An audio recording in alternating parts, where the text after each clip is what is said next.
Okay, so let's unpack this. You know that feeling, right? You walk out of the doctor's office with what feels like a good report card. Right. Your blood work comes back, and the printout says your LDL cholesterol is, say, 115. And there's that little chart on the side. Exactly. The chart says anything below 125 is okay, and below 100 is good. So you feel great. You think you're safe. And that's the problem. That's the really uncomfortable question we're tackling today. What if normal in our society is actually biologically dangerous? A pretty scary thought. It is. So today we're doing a deep dive into research summarized by Dr. Michael Greger and, other lipidology data that suggests that those standard targets might be really misleading.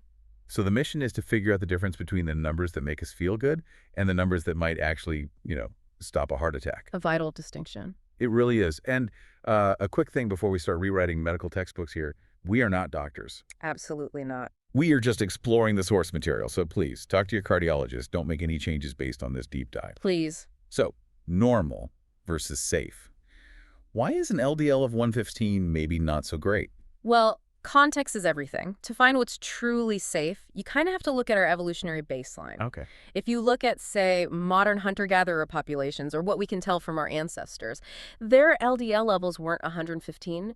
They were hanging out around 50 milli-GDL. 50. Wait, 50. That's less than half of what a standard lab report calls okay. Right. And here's where it gets really, really interesting. Nature gives us this massive clue. It's a gene called PCSK9. PCSK9. Think of it like a genetic lottery. Some people are just born with a mutation in this gene that keeps their LDL aggressively low. We're talking around 30 milli-GDL for their entire life. 30? That seems incredibly low. Are these people sickly? I mean, don't you need cholesterol for things? That's what you'd think, but it's the exact opposite. They are practically bulletproof against heart disease. They live exceptionally long, healthy lives. It just challenges the whole paradigm. If nature can safely run a human body at an LDL of 30, why are we settling for 100? So the theory is that medicine should try to, mimic that genetic mutation. That's the idea. Dr. Greger's summary of the research suggests that for the general population, to prevent heart disease from ever even starting, the optimal lifetime LDL is probably below 60 milli-GDL.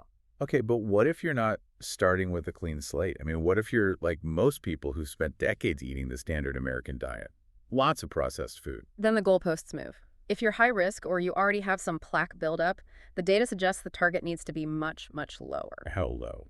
To really prevent a heart attack or a stroke, we're talking below 30 milli-GDL. That feels extreme. It's almost like a zero event theory where you force the levels so low that heart attacks just don't happen. That is the implication from the big trials, yeah.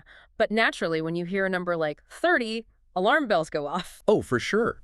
We've all been told we need cholesterol for our brains, for our hormones. If I drop my LDL that low, am I going to, lose my memory? It's a valid question. The brain is mostly fat, right? But here's the key thing a lot of people miss. The brain makes its own cholesterol. Oh, really? Yes. It doesn't really rely on what's floating around in your blood. And we have data from trials on drugs like alirocumab, where they dropped patients' LDL to rock bottom. There was zero impact on cognitive function. Okay, so the brain is fine. What about hormones? Same story. Your body is smart.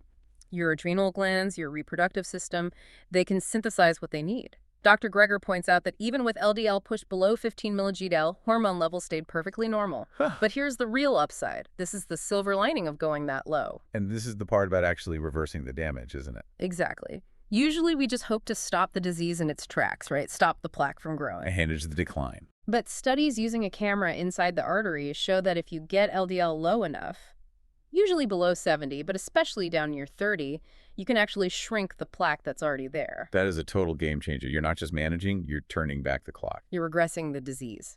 But let's be real for a second. Getting your LDL down to 30 isn't going to happen just with more oatmeal. No, unfortunately not.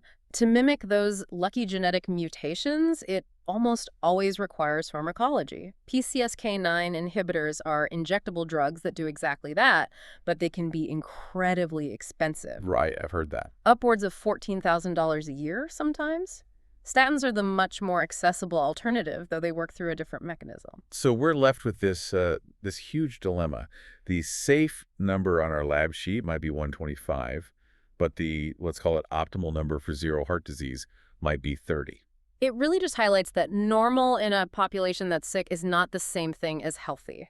Yeah, it definitely makes you look at that OK sticker on your lab report a little differently. Which I think leads us to our final thought for you to chew on. The data probably means that more Americans should be using a statin or even a PCSK9 inhibitor. Does this include you?